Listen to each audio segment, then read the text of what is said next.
So, good afternoon, bonjour, willkommen bei der Botschaft von Kanada. My name is Isabelle Poupart, and I am the Chargée d'Affaires of Canada in Germany. It is a big pleasure to welcome you all to the embassy today. October 6th is a very auspicious day to speak about transatlantic relations. Last year, on this date, NATO Secretary General Jens Stoltenberg was in Berlin.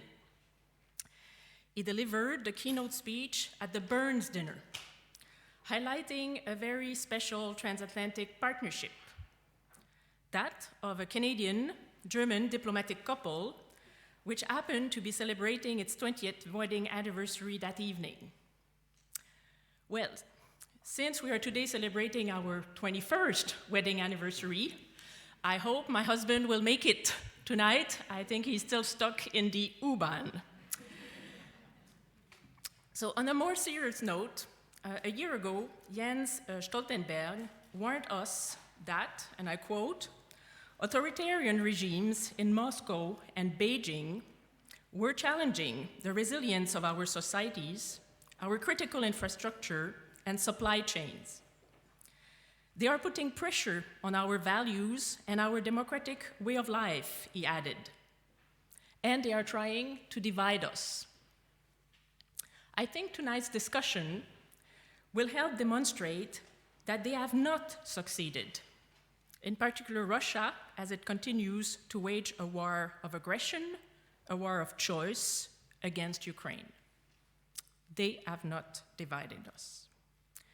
2 years ago, during a pandemic-induced working walk with Thomas Kleine-Brockhoff.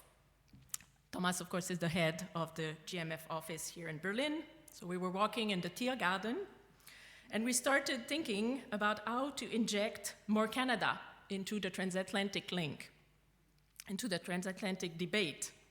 So this is how the idea of re-including Canada in transatlantic trends emerge. It has now been the case for 2 years in a row, with very interesting results and an increasing number of countries surveyed. I am therefore delighted to introduce my fellow speakers tonight. First, we will hear a short presentation of the key Transatlantic Trends 2022 findings by the two co-authors of the report, Brendan Bohrn, Manager of Transatlantic Relations at the Bertelsmann Foundation, and Gesine, who is the research analyst at the Paris office of the German Marshall Fund.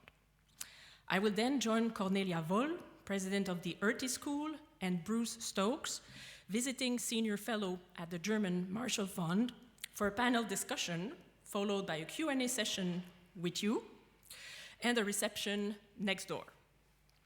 So please be ready with your questions for later, but for now, over to you, Brendan and Gesine. Please.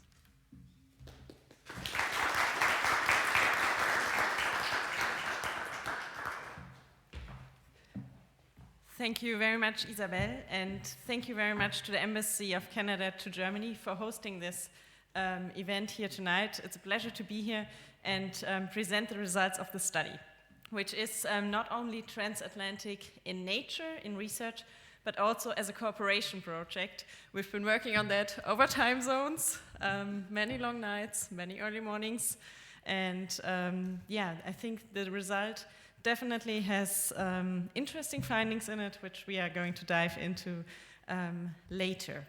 Before we start, to give you some basic ideas of the study, we conducted it in late June and early July in 14 countries, 10 EU member states, Turkey, the UK, the United States, and Canada.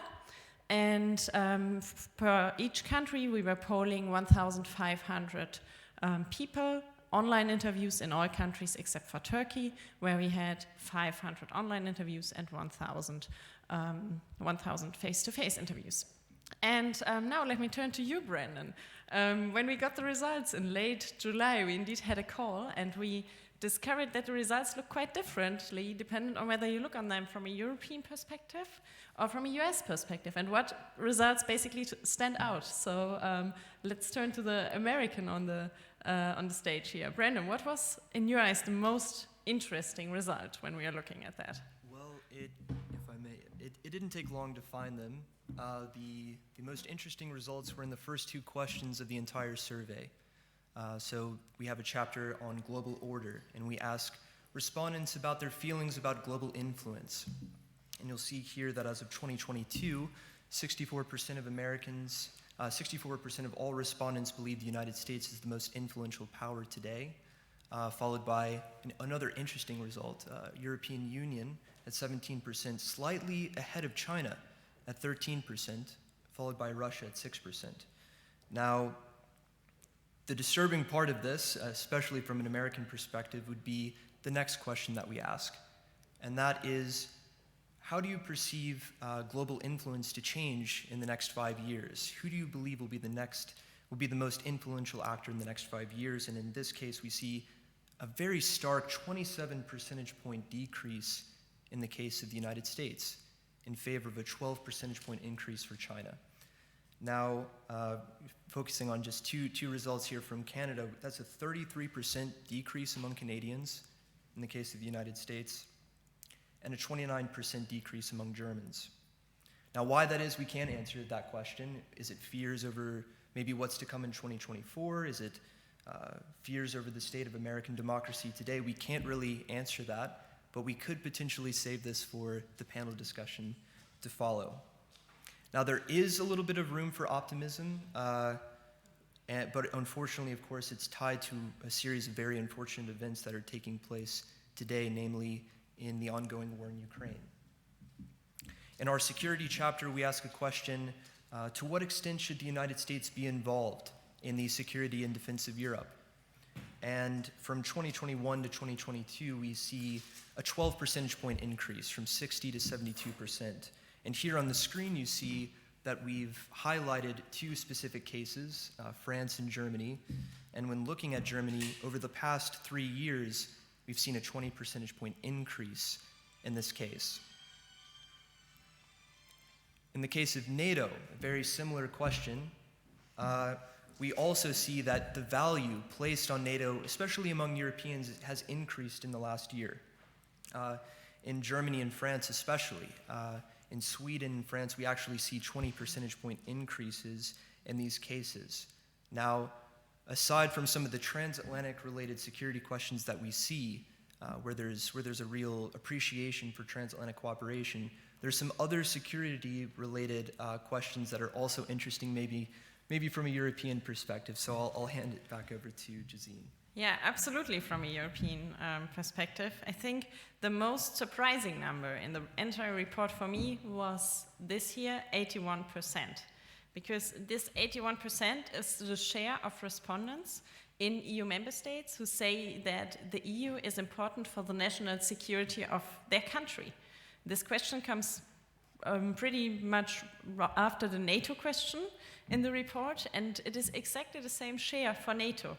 So for us, it was very interesting to see that 81% in EU member states say that the EU is important, and that is on the same level as NATO. Admittedly, when we drafted that questionnaire, that was not at all what we expected, particularly because the EU is seen as notably or especially important in Eastern EU member states that we polled, in Poland, in Romania, in Lithuania, and also very strong majorities. 3 out of 4 respondents in France and Germany, for example, hold that view. Another finding in that context, what I personally found very interesting, is that 6 years after the Brexit referendum, still 67%, so 2 out of 3 Brits say that the EU is important for their national security. Overall, we had the EU played quite an important role in the report, and something else that we wanted to know from respondents is when it comes to addressing the strategic challenges of tomorrow. when it comes to managing relations with Russia and China? Whom do you want to work with? What is your reflex? What is your go-to partner? And here, for both cases, managing relations with Russia and with China, European respondents, or more precisely respondents in the EU, turn to the EU. There are a few exceptions. On the NATO item, on the Russia item, respondents in Poland and Romania prefer NATO, but in all other cases, respondents want to work through the EU and majoritarily do so. And this appetite for cooperation through the EU is much more pronounced than working with the US. You see that here, and I think that is another number that from a US perspective, but also from a transatlantic perspective, is indeed a bit concerning that only 9% on average want to work with the US to manage relations with Russia, and 11% for manage relations with China, which for China is on the same level as working with Asian countries. So when you ask on either side of the Atlantic whether Europeans want to work with the US, the interest is quite limited, but this is not a one-way street, because the interest in the US in working with the EU is equally low. A last question that we thought was very interesting, more from a macro perspective, to see where policy and speeches from politicians and also political action and public opinion diverge significantly, is the invasion of a scenario of Taiwan, to which we confronted respondents. In this case, only 4% of respondents in all countries would be willing to send arms to Taiwan, and 2% would want to send troops. And even in the US, where one might expect that this is significantly higher, 8% would want to send arms, and 7% would want to send troops, which makes basically 85% of Americans who would not want any military option. On the other hand, we see that in all countries of the survey, around 3 out of 4 respondents would support either working diplomatically or imposing joint sanctions, which shows that even though there is very little appetite for a military option, and even though public opinion diverges significantly from policy, mostly in the US, we see that there is notable convergence on both sides of the Atlantic on this challenge that will definitely persist in the years to come. And with that, I give it over to Brandon to, I think, the favorite question of everyone who has ever written and probably also read this report. Yeah, so in addition to questions on influence, we also ask questions about reliability, and personally speaking, this is one of my favorite questions, I think, as you just mentioned. I think if you have a moment to go into the chart, it's a fascinating chart to look at. Now, this is going to make Canadians everywhere very, very happy. Canada, Sweden, and Germany are among the top 3 most reliable partners. And even in last year, we've seen that the United States' perceptions of US influence have increased a little bit by about 5 percentage points. One other data point that we found particularly interesting was the case of, and today is apparently German-American Day, which I actually did not realize this, but German positive perceptions of the United States are up 14 percentage points from last year, which is the highest increase that we saw in this question of all of the countries that we surveyed. And it actually kind of correlates with some of the results you saw earlier about how Germans feel about US military involvement in Europe and perceptions of NATO. But there's a little bit more to the story in the case of Germany specifically, and I think this ties in well with the title of tonight's event, Zeitenwende and public opinion on global challenges. Yes, Germany is in the top 3 of most reliable countries, perceived to be the most reliable countries, but it's not the whole story. Perceptions are mixed, geographically speaking. We see in this graph here, we see a 9 percentage point decrease in Spain, an 11 percentage point decrease in Turkey, another 9 percentage point decrease in the United States, and a very striking 15 percentage point decrease in the case of Poland.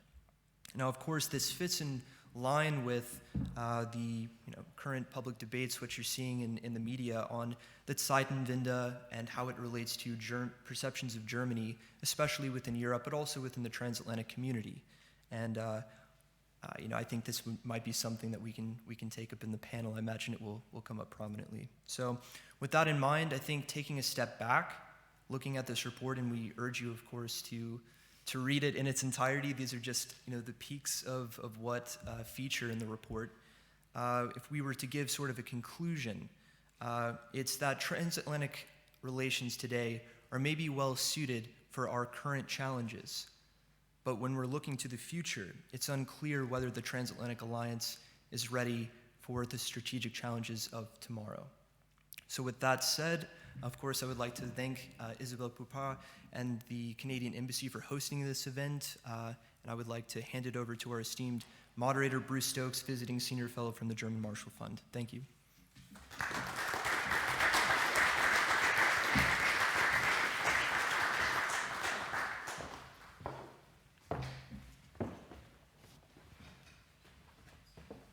Thank you, Gesine, and thank you, Brandon. And again, as a representative of the German Marshall Fund, I'd like to thank the Bertelsmann Foundation for their kind support for this survey and our work, and the Canadian Embassy, of course, for hosting us and their support. They have hosted us to present this data in Paris and also in Brussels, so we really appreciate the opportunity.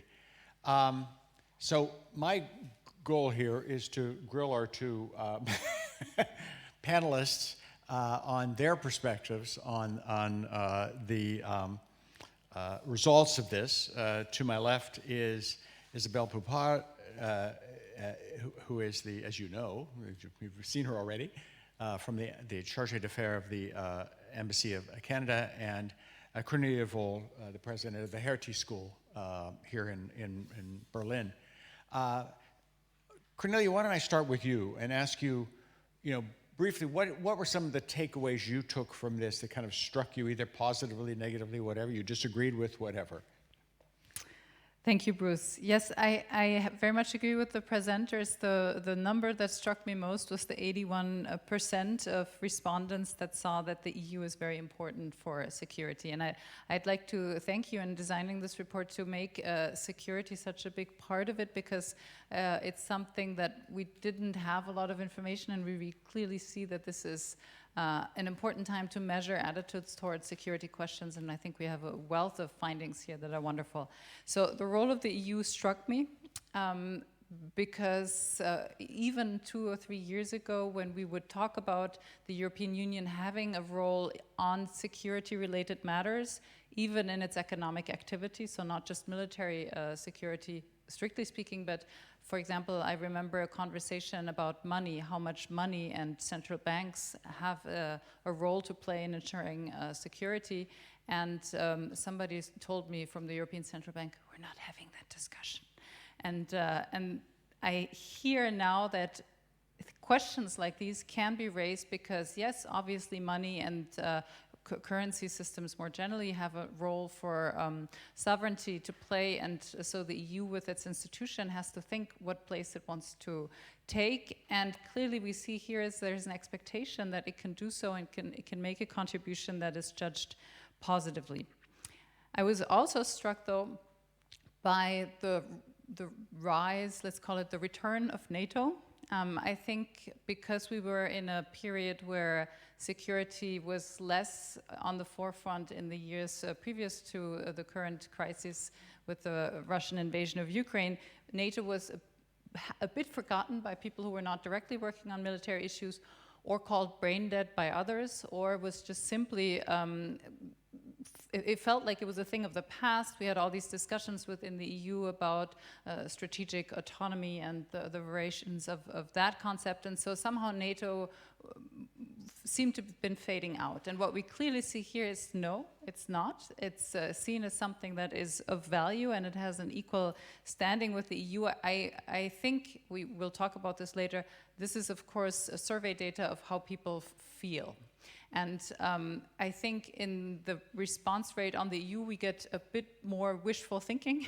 And in response about NATO, we get a return to some of the realization of what NATO has achieved. So it's not exactly the same 81%, but I think it's very interesting that they are so close together.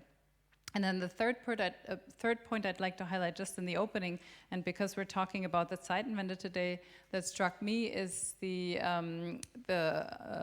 data you also projected on reliability of partners, and in particular how Germany is viewed. And I think it is nice. I'm happy to celebrate with Germany, Canada, and Sweden that we're a reliable partner in Germany. I think that is good news, and so it should be.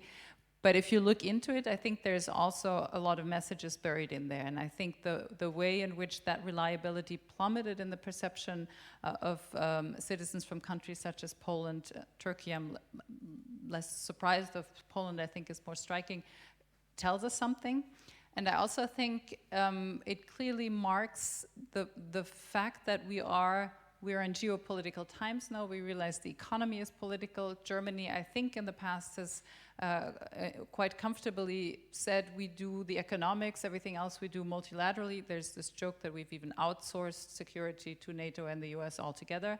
So the fact that Germany is now called upon to be a reliable partner in all aspects and has to be a reliable partner even for security-related matters, even when it's clearly just about economic or energy or other issues, I think comes through in this data, and I think that's very interesting. So those are the numbers that struck me most, and I'll just stay here. If I could follow up just with one question, because that question about the EU and its role in national security is one that I must admit I found striking, because I'm of the old school, I guess, that I think of national security as military, right? So clearly people heard that question differently. But while this is probably I know it's music to the ears of people in Brussels, there's a question, it seems to me, also of, some of that is actually potentially negative, like you're going to protect us from immigrants, for example, or there may be other aspects of it that are a little more complicated. Any thoughts on that? Yes, so I used to be of the old school where security is military, but I'm now of the geoeconomics school where security is the interdependence in which we're engaged, where economic interdependence can be weaponized in many ways. And I think that's clearly what we're seeing with our energy dependence today. We've been seeing this on digital networks, on financial networks, on a lot of other elements as well. And if one thing is clear for, I think, Europeans, it is that if we want to have a more resilient data management or control over financial flows or control over energy dependence, it's something we have to do together. So I think it's not sending troops to a country, yes, but it is the classical security questions that will be managed out of the position Europe can have on economic interdependence. I think that's in here. Isabelle, what were some of your major takeaways? Well, I guess the first one is that there were no surprises. And we were discussing that, of course, before the start of the event. And it could be seen as a negative. Oh, there's no surprises, therefore it's less interesting. Well, in the current context, having no surprises is actually a good thing. If there were surprises in there, we may want to question ourselves. It's also a good thing because often as government representatives, diplomats, we are accused of living in our own bubble. Well, actually, that report shows that there is a great level of consistency in what the public opinion in a variety of countries perceive to be the case and the policies these countries are pursuing. So again, this adequation I find is interesting. The second observation is that what had struck me already last year was the great like-mindedness between Germany and Canada, which are, of course, the two countries I'm most interested in when I read this report. But this year, and I suspect this may be due to the start of Russia's war in Ukraine, there is actually a very great level, a broader level of like-mindedness.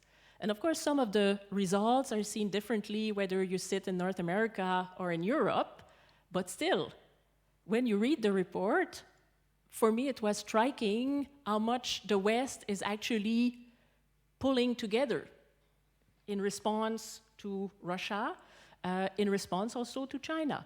So that was also interesting.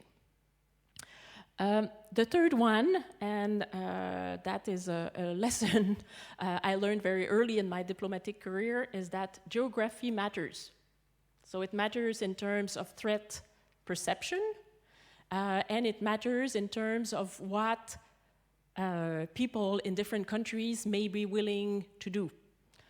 I give you two examples. I sit in Berlin. I'm a Canadian, but I sit in Berlin, and the news coming out of Russia these days, that's a source of concern. Clearly, it's less a source of concern for Canadians sitting in Canada, where suddenly other threats are more important because Canada is not directly threatened by a nuclear strike from Russia. Or at least that's the perception. Could come from the north, and then, we're closer than we think sometimes. So that's the first element. The second one is that, of course, this applies to the level of support various countries surveyed may be willing to give to Ukraine by opposition to Taiwan. If I were Taiwanese and reading that report, I would be frankly a bit worried. But I think that's a fact, that people in Europe and North America would feel further, even though geographically speaking, that might not be the case. It's a matter of perception. The first comment is that it's nice to see the vote of confidence in Canada as a reliable country, together with Sweden and Germany.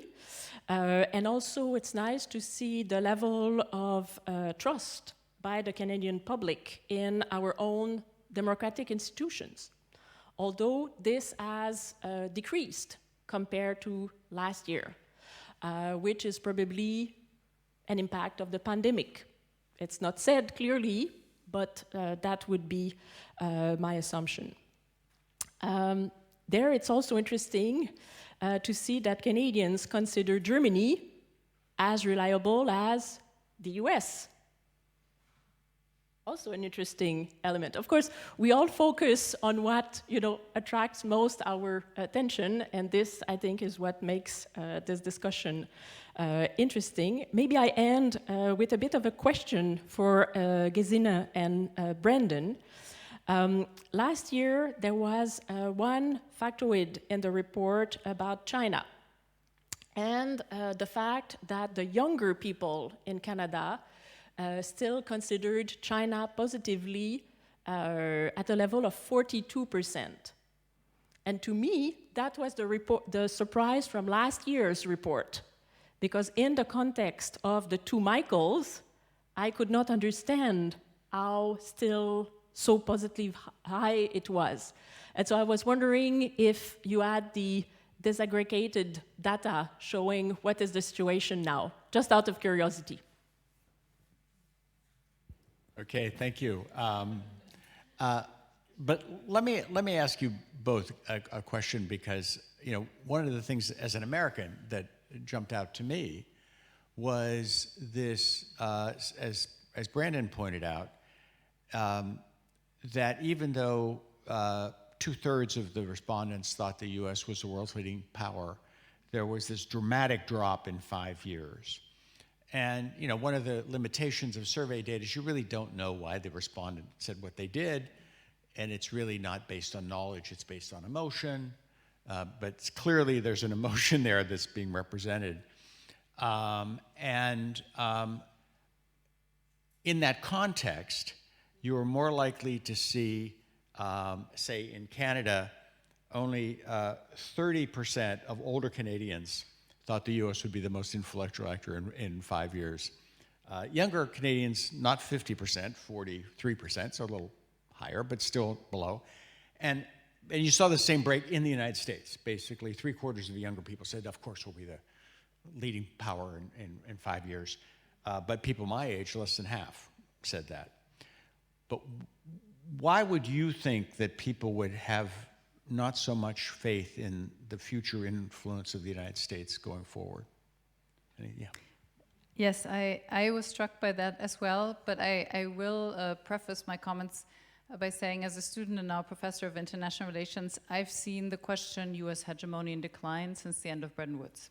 So this comes back all the time. I do not know what it is about world politics that make people say it exactly now again.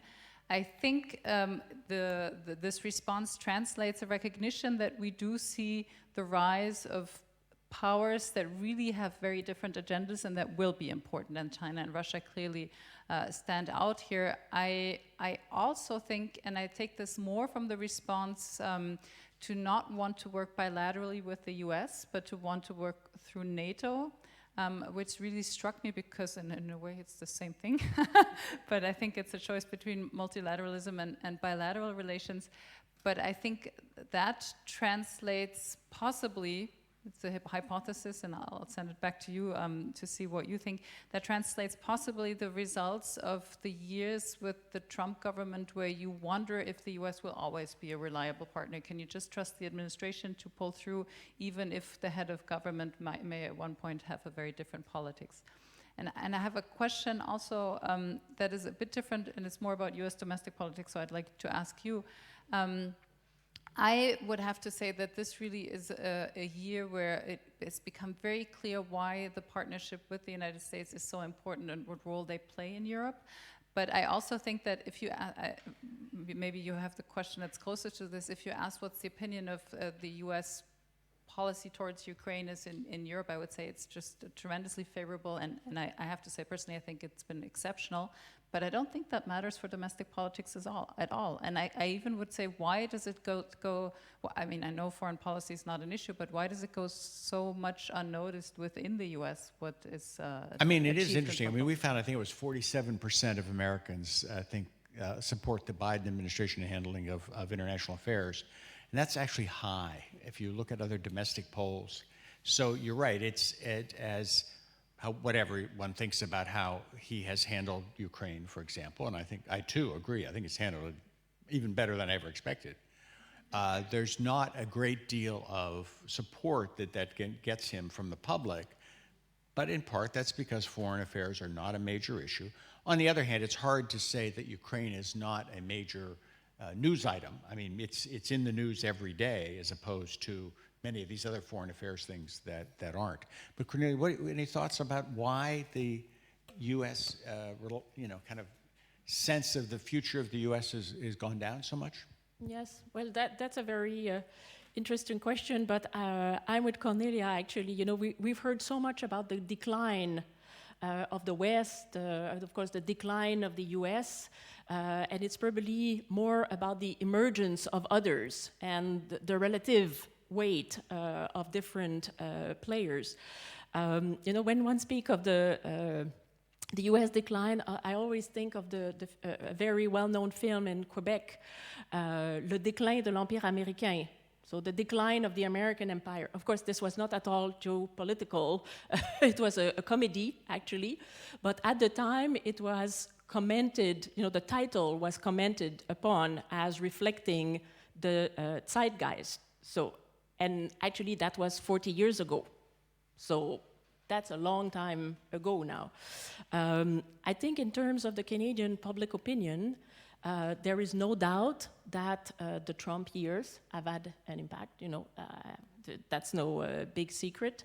I think the images also from the 6th of January, you know, what happened then, being played continuously, then all the investigations around that, you know, that has played a role also in this perception, again, of a decline, but which I think, at least for now, is relative. No, I do think it's become a major source of a problem for American soft power because, as many of you know, Ronald Reagan used to say we were this shining city on the hill. He stole this from a Puritan minister who used to give that sermon in the 1600s. But the reality is that other polls, not ours, have shown that a majority of Europeans don't believe we are a model for their democracy. And I think if you ask an American that question, I mean, I know they've asked it, I said, of course we are. And so I think there is a disconnect there that we don't appreciate as a people. And your point about America being in relative decline, I can tell you as an American who has used that phrase, people don't hear the word relative. They just hear that we're in decline, and they tell you, of course, that's wrong. But it's the relative nature of that. I mean, I think one of the challenges that will be interesting to see in our future polls is there is still this perception, especially among young people, of China being the future. And we're about to enter a period where the Chinese growth model will be under huge challenge. China experts think maybe a growth of 0 to 2% might be the norm for the next few years. How will that affect our perception of China when China, I mean, is it the same thing as our perception of Japan, which at one point was, we're all going to work for the Japanese and they're going to rule the world, and then the Japanese economy just stopped. And over time, things change. So I think it's going to be an interesting question about China. I think at this point we should invite Brandon and Gesine up here, and we begin to take some questions from the audience.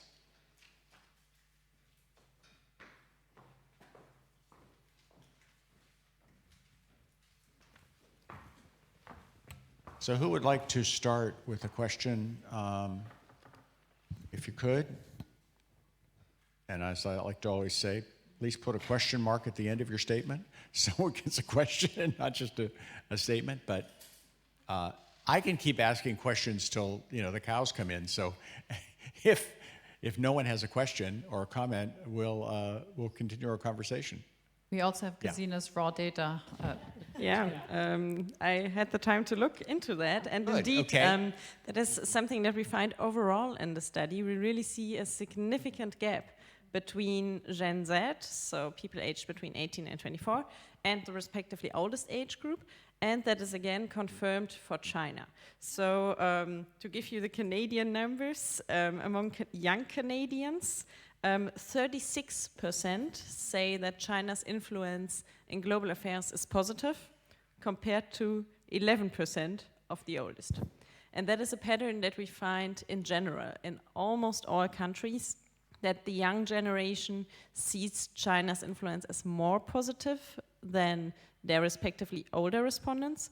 But what is important in that context is also, as Bruce mentioned it, it's about seeing the relative dimension as well. Of course, there's a trend among generations, but when you have 36% who say that China's influence is positive, that also means that you have 65% or 64 of those who say that it's negative. So still quite an overwhelming majority. But yeah, this trend is also confirmed in Germany, where you have 28% of young people saying China's influence is positive, compared to 13 who see it negative. And it's even more pronounced in the US. 38 of Gen Z see it positive, and 8% of the oldest see it as positive. I mean, it is an interesting contradiction, because if you do other polling on attitudes towards human rights and China's abuse of human rights, it's actually younger people often who are more upset about that.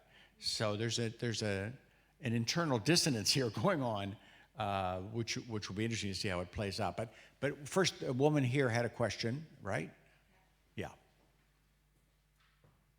And if you're okay with it, you can identify yourself. So Deirdre Berger. Yeah. Hello, Bruce. Thanks to everyone for the good questions. Deirdre and I used to sit next to each other at NPR years ago. And the analysis. I was wondering, as you were explaining the results the entire time, the timeline of the Ukraine war was going through my mind.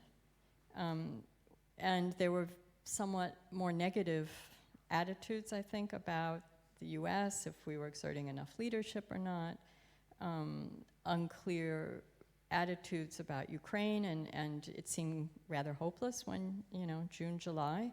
And there's been a dramatic turn of events. Would you expect different results if you took the poll today with the same questions? I can take that question. Of course, it's always a bit difficult to look into people's, into the head of respondents. But what was actually interesting, we had this question on Ukraine, where we really find consensus on potential options that we were suggesting to react to the war in Ukraine. And considering that we conducted the study in late June and early July, it is, however, interesting that there was so much support for that, because that was the time where the gas and oil prices were actually highest, before the measures taken by governments actually became effective. So the question is, of course, now that we are looking into the winter, it's getting colder outside, people need their heating, would we still see so much support for economic sanctions? And here we had the caveat, economic sanctions, even if that comes at an economic cost. We had quite a strong majority, more than 60% in the study, saying they would do that.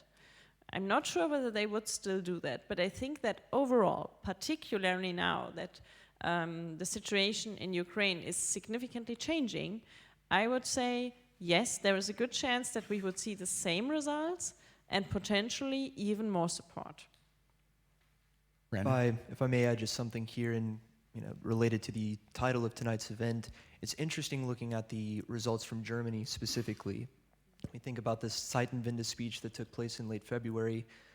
Public opinion changed, I think, pretty significantly over the 4 months after that speech took place. I mean, it would be unthinkable, I think, looking to last year, that you have 60% of Germans supporting sending arms and military supplies to an active war zone in Ukraine. So there are some results there that are a bit surprising. But again, to Gesine's point, to what extent that continues into the winter when it gets more difficult, I guess we'll see. On the other hand, people like to be with winners, and right now, at least, the Ukrainians look like winners. So, for example, the question on would you support Ukraine joining NATO, basically. My guess is that number would have gone up at this point, because, of course, they're a strong military power. So it's going to be interesting to see once the war slows down, and if the kind of sense of victory slows down, how that affects public opinion. And we'll know next year, maybe, right here. Yeah. Clark Price from the U.S. Embassy. Thanks. My first question is, did you look into the reasons why young people were friendly toward China? Did they give any specific reasons? Secondly, I just want to say the support for NATO is an incredibly positive thing. I couldn't agree more with it, but it's so wonderful to see. And I would just say thank you for doing this, because in an age of disinformation, having specific facts and figures that are backed up with quality research is highly valuable. So thanks for that. Thank you. Yeah, happy to take that question. Thank you very much. Indeed, we did not have focus groups, and we didn't have an open question, so we could not ask them to explain their choice. What we can do, however, is to look a bit at the other questions that we have in the report. So, for instance, we have a question on whether respondents want rather to be tough on China in a specific policy area, whether they want to cooperate, or whether they want to maintain the current state of affairs. And when you see where the appetite of young people is highest for cooperation, and even higher than on average, this is the area of new technologies. And I mean, when you look at European cities and see all these scooters that are made in China, and see the technologies, and I would also say quite successful branding of China, of Chinese technologies, that could be an explanatory approach. And what is interesting about the generational gap on China is that it is a bit wider than the other generational gaps we see.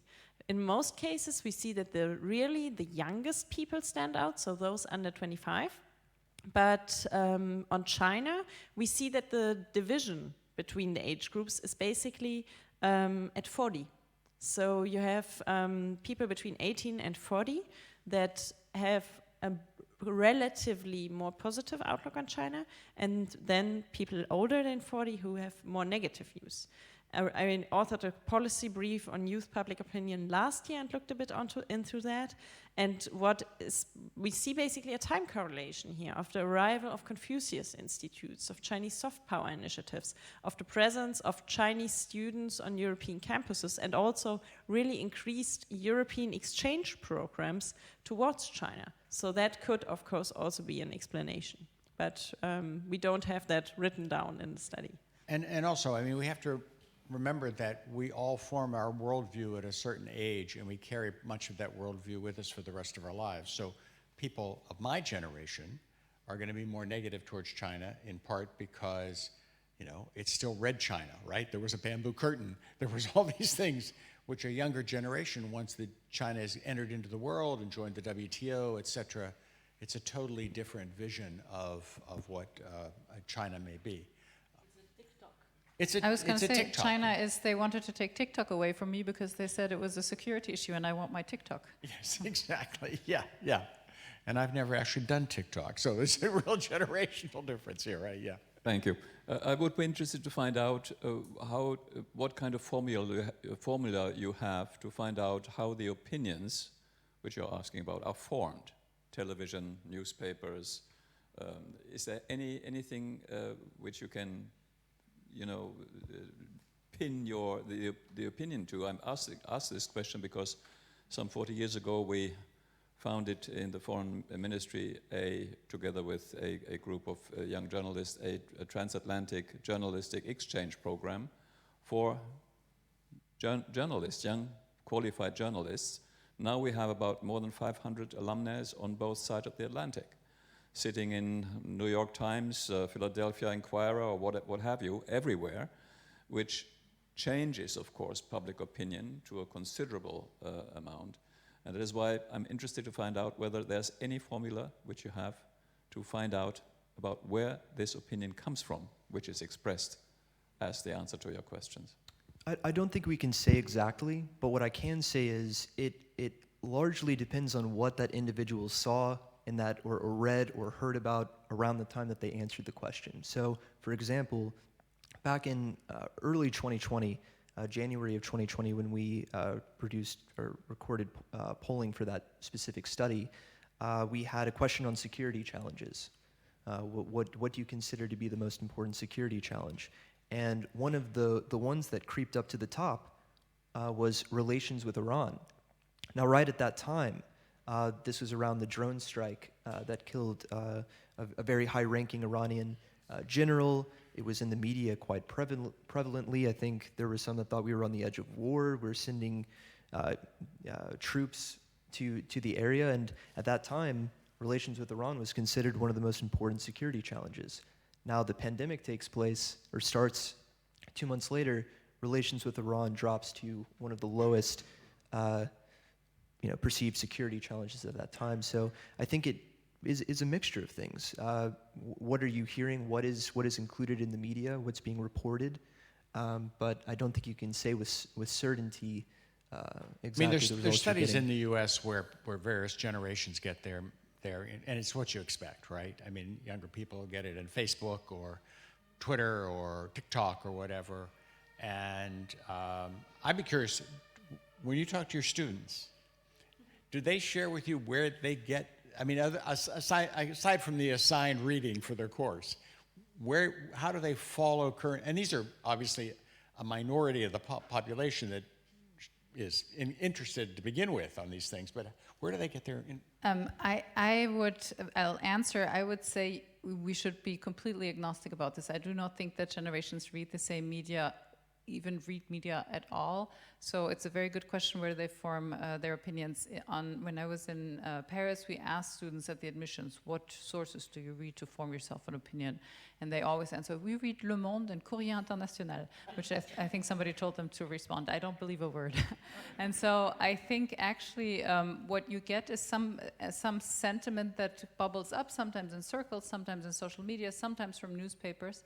And let me give you another example. of why to take survey data with a grain of salt, even though I'm happy to celebrate the good results here. But a colleague of mine, Julian Wucherpfennig, who does research on nuclear security at the Hertie School, has done survey data in Germany about how secure the Germans feel with respect to the stationing of US troops on their soil. So the question is, if we would withdraw US troops, would Germany be more or less safe? Now, if you're a student of international security, you realize without the US protection, obviously we would be less safe because we could no longer deter and would be attacked. Well, interestingly, for the German population surveyed, we would be safer if the US withdrew their troops. Why is that? Because there is part of the sentiment doesn't come from textbook international relations theory. It comes from the fact that if there is military equipment in Germany, then we will become a theater for conflict, and that's why we're safer if it's gone.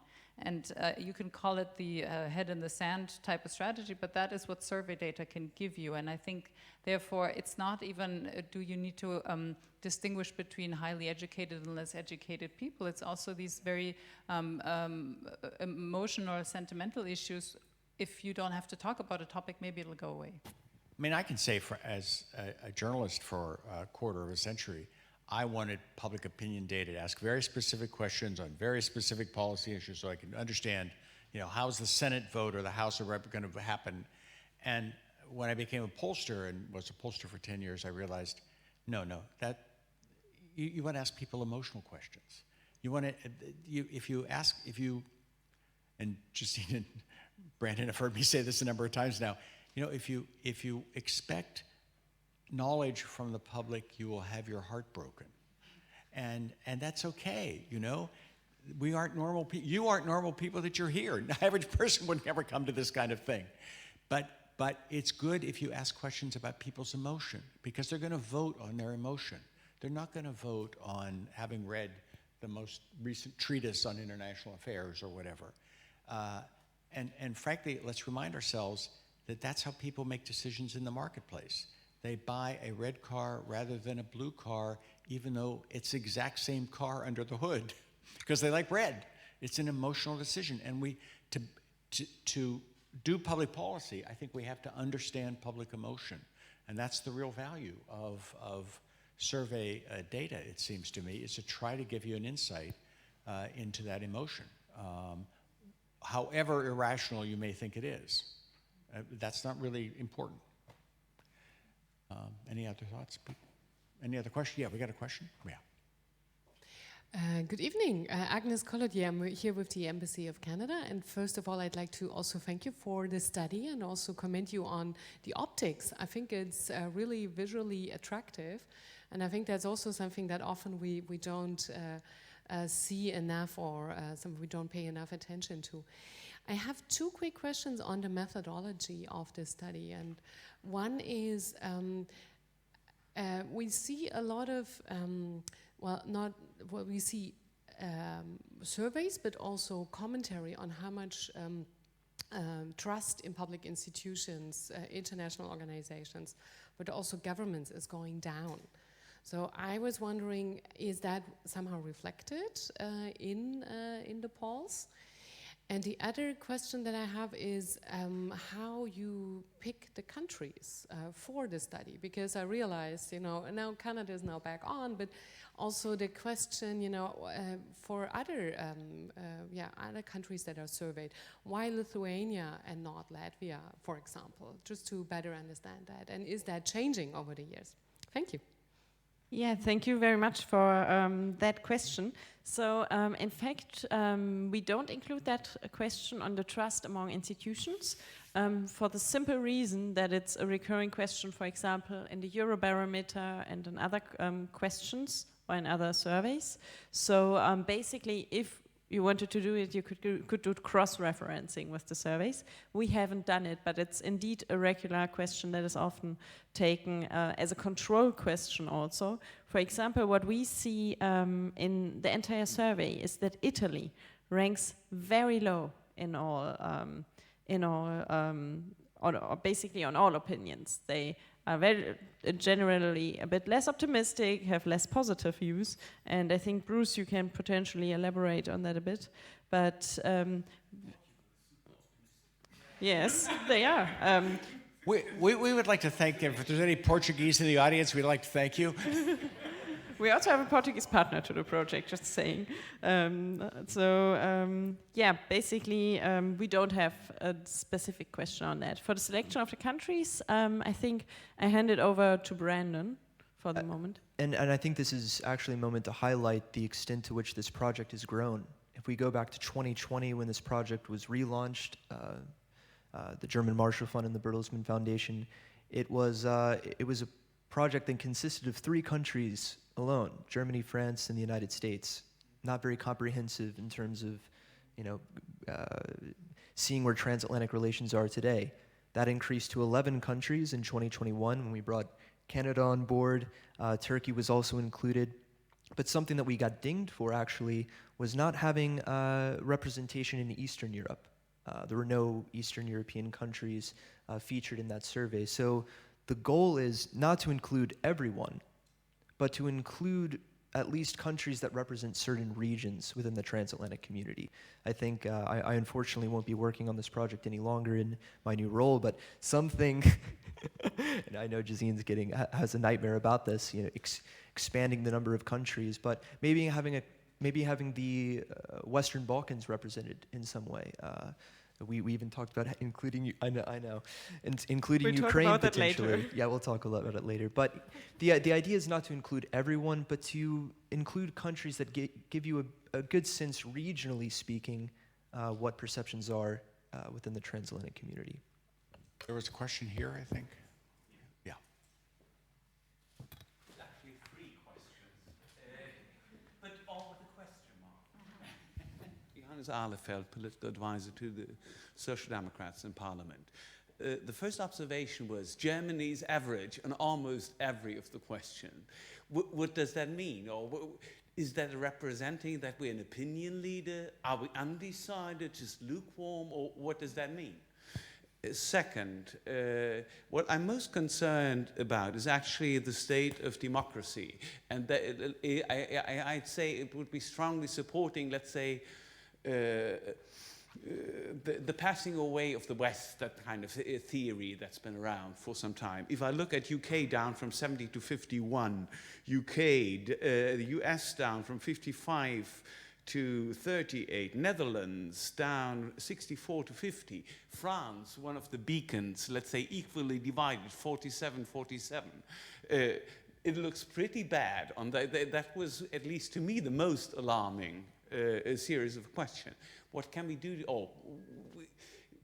And are there explanations, or can we go after in defining where did it go better in order to learn in terms of best practice of kind of counting that trend? And the third is actually all related to that.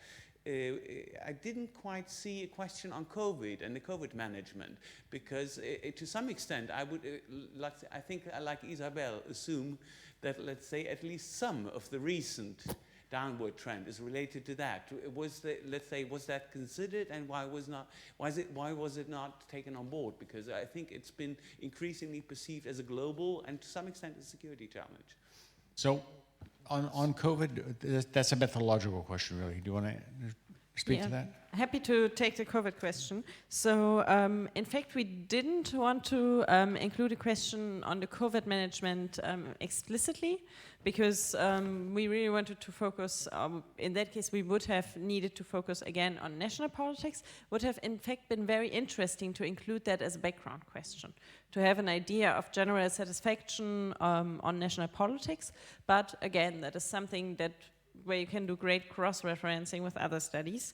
What, however, is included is pandemics as an answer item as the most important security challenge. And here we see that since 2020, we have one answer item that is consistently high in security challenges, which is climate change. Pandemics was important in 2020, was important in 2021, and now it's a marginal share. So it is still represented in the study and also like present in the political discourse, but in the foreign policy and transatlantic relations context, it was really not the #1 concern of respondents. Cornelia, do you have any sense of your sense of why, kind of the faith in democracy seems to be ebbing or dropping in many countries? Because democratic institutions are becoming less less stable. I would say it really reflects the reality. I was struck by the opinion about the state of democracy in different countries, and we've seen a drop in the United States. I think that is a natural reaction to what happened on the 6th of January. I was struck by Italy because it's really, really low in Italy. I was struck by Poland, but to a lesser degree, because obviously they have very important discussions about their institutional resilience, and I think that's what's reflected here. But it's really concerning because it means that we see several countries where the belief that the democracy is sustainable and will survive is not really there for a majority of the population, and that should give us something to think about. I do have an answer to why Germany is average on everything, so I'll just add that. It's a bit of a quip, but Aristotle in the Nicomachean Ethics said, if you want to be virtuous, you have to shoot for the middle and be average. So I'll just throw that out there, but I will compare country data and actually say something more meaningful. Italy is very negative on a lot of these questions. Portugal is very optimistic. In other surveys, we find France being completely depressed, no matter what the question. And there's even to a point where a comparative country surveys ask themselves, why do the French answer so negatively on everything? For example, how do you imagine the future to be? France ranks below Afghanistan and Iraq. And so they've found that you need to anchor your surveys with one question. For example, if you want to know how people look into the future and whether they feel that they will have a certain future, it's much better to look at how many children they have than to ask how they feel about the future, because you do get some attitudes where people always complain more in certain countries or are very happy in others. Anyway, so without an anchoring question, I don't think we can make much of these general country trends in this survey, but we do have information from other surveys, and we might cross-check that. Isabelle, do you have any thoughts on all that? Yeah, well, personally, I think it must be comfortable for Germany to be in the middle. That's where Canada is also. Going back to my initial comment about like-mindedness. But to make a further point on that, I think it should still be re-highlighted that in terms of reliability, Germany and Canada are also in the top. And I think that in itself is very positive. There's also, I think, a matter, we talk about a lot about the methodology and questions, and of course, there's a choice to be made.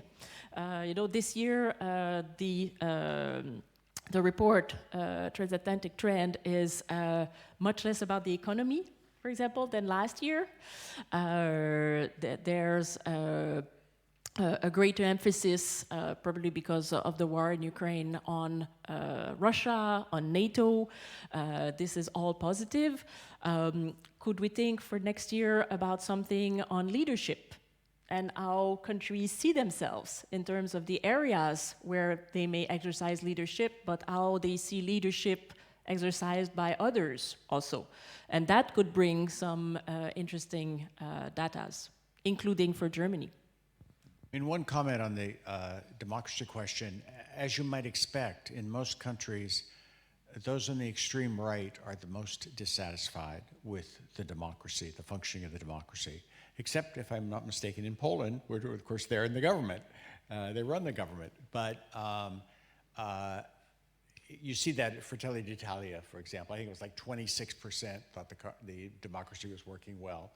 Well, I mean, that's in part why they won the election, because they wanted to change that, and they obviously appealed to the public on that. And your point about Italy is well taken. I mean, it's like, my experience over the years is you will not often, but occasionally come across a situation like we found here, where there's a country, and in our case it was both Italy and Turkey for the most part, no matter what question you ask them, they were at the bottom of the list. Even if it was more than half the population was, had positive response, it was still the least positive. And you come away from those kind of experiences realizing that the country's just in a sour mood, and you just have to accept that that what you may be picking up is not a response to that specific question, but just how negative people feel in general. And to your point about anchoring questions or whatever, I mean, one of the questions I've always found most interesting that we haven't done but others have done is to ask people if they think their kids are going to be better off than they are. And consistently, when we did this at Pew, for example, people did not believe their children would be better off than they are. And whether that's factually accurate or not, you really do wonder about the psychology of that. I mean, what if you really don't have faith in the future for your kids, how does that affect your behavior in the present? And we never could figure that out, but it seemed to be well worthy of study because, you know, but anyway, so any other questions? Yeah, here, yeah. Yeah, good evening. My name is Polona Malbitens. I'm from Slovenian Embassy here in Berlin. At first, I would like to thank the Canadian colleagues for hosting this event, as well as for all the people and institutions that were engaged in the preparation of this study, public opinion study. I find it very interesting, and I'm following it for the last 3 years at least. But I would like to have 2 questions. You already touched upon the age divide in the positive-negative perception of US and China. Ms. Weber also answered a bit why the positive opinion about China is rising, but my question would be why is the American influence or the American soft power declining? The other question is about the German reliability or the reliability of Germany. Because on the one hand, we have Germany among top 3 countries that are the most reliable or are thought to be the most reliable. But on the other side, among the key findings, there is the Germany is the country in which for which the reliability so the polls in other countries show that the reliability of Germany has decreased the most among all the countries that were in the poll. So what are the reasons for that?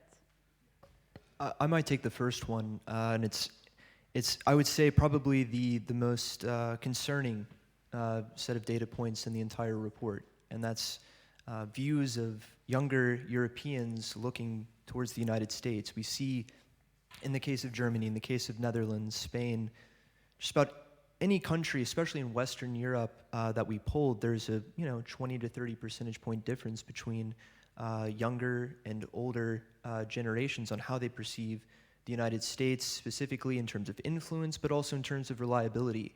And of course, this is the future of the transatlantic community, and it's concerning. In terms of why, I think we could theorize about it. I think in the case of Germany specifically, I spent a couple years here as a Fulbright scholar. I was an English teaching assistant in a German school, interacting with quite a lot of young Germans and hearing their opinions about the United States. This was between 2015 and 2017. So you can imagine it spanned 2 very different US administrations. And then the US Embassy has its Meet US program, where they send out younger students to engage, or they send out younger Americans to engage with younger Germans. And I think, I still have connections from those experiences where you have a really high level of understanding between one another. So I think expanding exchange programs, expanding those types of programs, it could be beneficial. When you think about older Germans, the generation of the Marshall Plan, right? That is such a strong fixture in the eyes of older Germans specifically, and how they perceive the United States. And I think that narrative doesn't connect as well with younger Germans specifically, where that's a very important event in history, but also very distant. And I will maybe pick up the second part of the question on reliability. Indeed, you could say that we have the spotlight in the survey that Germany has lost in the eyes of key partners, but it remains overall a reliable partner. So technically, you could say that it's complaining on a very high level. However, it is also interesting to see in which countries the perception of Germany's reliability has dropped. And we see that Polish respondents, in the eyes of Polish respondents, Germany is much less reliable this year. This is minus 15 points. That is basically the biggest decrease that we see. By the way, France has also lost minus 15 points in the eyes of the Polish public. But also Americans are much less likely to see Germany as reliable this year than they were last year, minus 9. And also Spain, minus 9. So we, in fact, see that as a consequence, or when we look at when the survey was conducted, we see indeed a correlation between a German position that was very hesitant, particularly in the beginning of the year, and the perception in Poland or the US. Of course, we do not know what respondents understand when we ask them about reliability.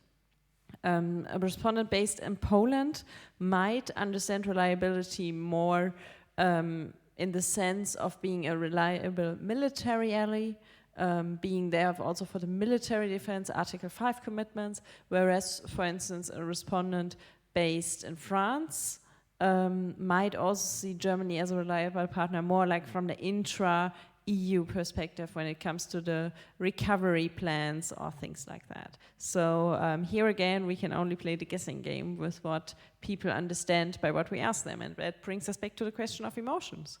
Yeah, right, exactly. I mean, I think we have to remind ourselves always that you don't really know what the respondent was hearing or thinking when you ask them this question, or her this question. You have to realize this is what they told us. And, you know, they probably, frankly, my experience is if you ask them why they said that, they wouldn't know why they said it because, you know, they just respond. And that's okay.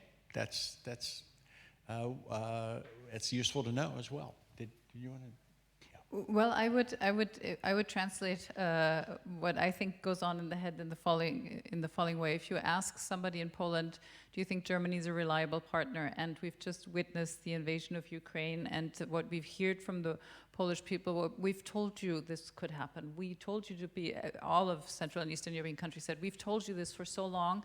Are you waking up now? So I think are you a reliable partner in this type of response is, you're not, clearly you weren't with us in measuring this threat in the same way so I'm reading a lot of things into the head, which you should never do, but I think that's the sentiment that comes across in the reliability more than anything very specifically, also because as we're now negotiating energy security, you see one country going one way because they have their interest here and another one has their interest there, and this very sharp relief of what the national security interests are country by country, I think it shows us some of these gaps that are then felt by the population. I think we have time for one more question, if anybody has it. Would anybody like, on the panel, would you like some final remarks? Anybody? I saw a hand up here, but it's withdrawn. Yes. Yeah, go ahead. I'm Clem Naylor from the British Embassy here in Berlin. My question was kind of partially covered, but I suppose it was a question about why you choose reliability as the focus of that question. It clearly is a very subjective term. Maybe it comes back to what you're saying about it all being about tapping into people's emotions, and maybe that's a perfectly valid question to ask, but I suppose I did wonder whether other terms might be slightly more informative in terms of... Let me give that to Gesine, but first off, we'd like to point out in the survey, we ask if you believe that the EU is important to your national security, and Britain, a majority of Brits said yes. So there's a little education issue going on here in Britain about Brexit and what happened 6 years ago, but we'll leave that as another time. Yeah, thank you for the question. On the reliability issue, so the phrasing of the question actually is, do you think that country, so then you ask the question for all the 13 other countries in the survey, is a reliable partner for your country. So we are not only asking about the reliability of XYZ, but we are asking about the nature of the partnership. Of course, that's a nuance, but I think the fact that we are asking about whether the country is a partner that you can count on, that might make it a little bit clearer. But yes, maybe allow me to give some context on that here on the British example. What basically is interesting in the case of the UK for reliability is that the perception of UK reliability went up significantly in many countries, and particularly in the frontline countries. Including in Germany, we saw a plus 11% in the perception of the UK's So I'm looking reliability, at that, although it remains the lowest number. So there is no other Western European country where the UK is seen as so little reliable as in Germany. So yeah, interesting findings on that question.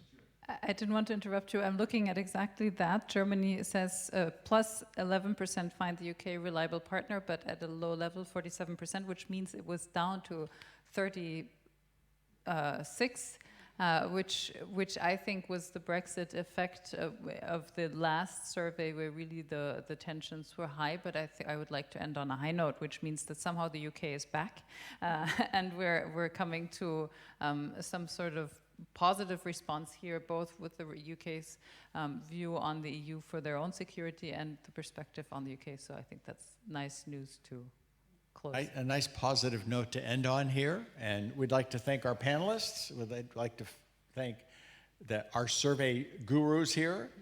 And again, like to thank the Canadian Embassy and the Bertelsmann Foundation for their support. And now we'd like to invite all of you to a bit of a reception. So thank you so much. Take care. Thank you, Bruce.